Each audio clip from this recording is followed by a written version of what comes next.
नमाज पढ़ने का जो स्थान है, नमाज वहीं पर होनी चाहिए। सार्वजनिक स्थानों को बाधित करने का काम नहीं करना चाहिए। किसी को ये व्यवस्था है, इस व्यवस्था को बिगाड़ने का किसी को कोई भी अधिकार नहीं है। अस्सलाम वालेकुम रहमतुल्लाहि व बरकातुहू। जी हाँ नाज़रीन, उत्तराखंड में नमाज पर नई पाबंदी। धामी के बयान से मुसलमानों में बेचैनी, सिर्फ नाम मिलने पर गिरफ्तार। अदालत ने पुलिस को सख्त डांट दिया। जमीयतुल उलमा हिंद मौलाना महमूद मदनी साहब की तरफ से एक बड़ी अहम खबर। आइए नाजरीन, दोनों खबरों को तफसील से आपके साथ शेयर करते हैं। तमाम देखने वालों से गुजारिश है वीडियो को मुकम्मल देखिएगा।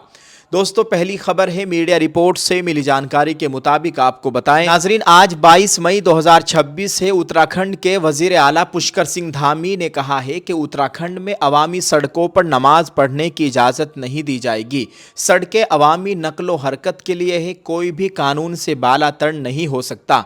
उन्होंने कहा कि चार धाम यात्रा के दौरान रियासत में अमन और ट्रैफिक का नज़्म व नस्क बरकरार रखना हुकूमत की तरजीह है। उन्होंने खबरदार किया कि अमन आम्मा में खलल डालने वालों के खिलाफ सख्त कार्रवाई की जाएगी।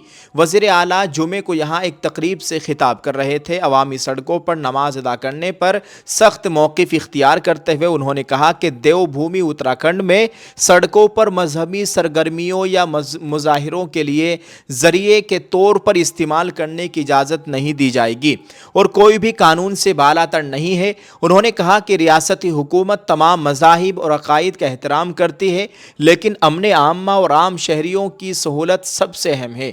उन्होंने कहा कि फ़िलहाल लाखों अक़ीदतमंद चार धाम यात्रा के लिए उत्तराखंड पहुंच रहे हैं और ट्रैफिक और अमनो अमान को बरकरार रखना हुकूमत की बुनियादी जिम्मेदारी है। उन्होंने ज़ोर देकर कहा कि सड़कें अवामी नकलो हरकत के लिए है और इन्हें किसी भी तरह से रोकना नामुनासिब है। वज़ीर आला ने वाज़ेह तौर पर कहा कि नमाज सिर्फ मसाजिद, ईदगाहों और मखसूस जगहों पर पढ़ी जाए। अवामी सड़कों पर रुकावटें खड़ी करना और आवाम को तकलीफ देना किसी सूरत बर्दाश्त नहीं किया जाएगा। Dear friends, do you also want to get a big opportunity at a low price? We bring to you a lucky draw Umrah package. Get a complete hijab set for just 1499 rupees. जी हाँ नाजरीन, वहीं दूसरी खबर है जमीयतुल उलमा हिंद की जानिब से।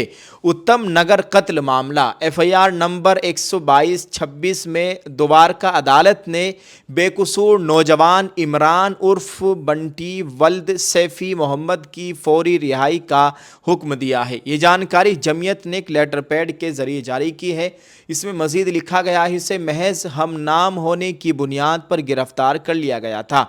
वो गुज़िश्ता 3 माह से बेकसूर बंद था। मुकदमे की पैरवी जमीयतुल उलमा हिंद के सदर मौलाना महमूद मदनी की हिदायत पर जमीयत के वकील एडवोकेट अब्दुल गफ्फार ने की।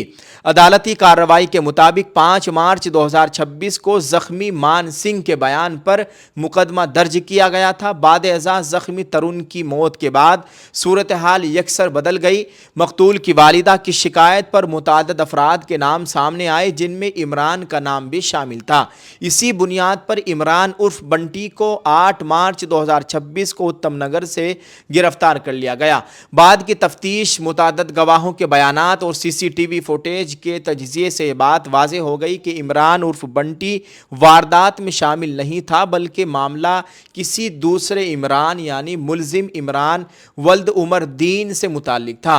अदालत ने अपने हुक्म में वाज़ेह तौर पर कहा कि इमरान उर्फ बंटी के खिलाफ कोई भी नाकाबिल एतबार या मुजरिमाना सबूत मौजूद नहीं है, इसलिए इसके खिलाफ कार्रवाई नहीं की जा सकती। चुनांचे अदालत ने उसकी फौरी रिहाई का हुक्म सादिर किया। अदालत ने अपने सख्त रिमार्क्स में यह भी कहा कि बावजूद कि इमरान उर्फ बंटी गलत शनाख्त की बुनियाद पर गिरफ्तार किया गया था और गैर कानूनी हिरासत में है, इसकी रिहाई के लिए बरवक्त इक़दामात नहीं किए गए। अदालत ने इस मामले को संगीन करार देते हुए हुक्म की नकल जॉइंट कमिश्नर ऑफ पुलिस को भी इरसाल करने की हिदायत दी, ताकि खाती पुलिस महकमे के खिलाफ ज़रूरी कार्रवाई की जा सके। वाज़ेह रहे कि जमीयतुल उलमा हिंद ने तरुण कत्ल के बाद पैदा होने वाले पुरतशद्दुद हालात पर जहां नौजवान के कत्ल पर दुख का इजहार किया था, वहीं जमीयतुल उलमा हिंद के जनरल सेक्रेटरी मौलाना हकीमुद्दीन कासमी की सरबराही में जमीयत के एक वफ्द ने जॉइंट पुलिस कमिश्नर से मुलाकात करके अमनो अमान की बहाली, फ़िरका वाराना कशीदगी को रोकने और मकामी बेकसूर मुसलमानों को हरासा न किए जाने के ताल्लुक से मेमोरेंडम भी पेश किया। किया था। बाद अज़ा जब इमरान बंटी को गिरफ्तार किया गया तो उसके वालिद की दरख्वास्त पर एडवोकेट मौलाना नियाज़ अहमद फ़ारूकी की निगरानी में नौजवान को फौरी कानूनी इमदाद फराहम की गई। ये ख़बर जमीयतुल उलमा हिंद मौलाना महमूद मदनी साहब की जानिब से बाकायदा जमीयत के दफ्तर से हमारे पास भेजी गई है, जो हमने आपके साथ शेयर कर दी है। नाज़रीन, आप इस ताल्लुक़ से क्या कहना चाहेंगे? वीडियो के कमेंट में अपनी राय ज़रूर पेश करें। इस वीडियो को शेयर करते जाएँ। दुआ है अल्लाह ताला हम सब के हाल पर रहम फरमाए, मुसलमानान हिंद की जान माल इज़्ज़त आबरू की मुकम्मल हिफाजत फरमाए। 28 मई 2026 बरोज़ जुमेरात को ईद क़ुरबा है, ईद उल अज़हा है। अल्लाह ताला हमारी इस क़ुरबानी को कबूल फरमाए, आमीन। अस्सलामु अलैकुम व रहमतुल्लाहि व बरकातुहू।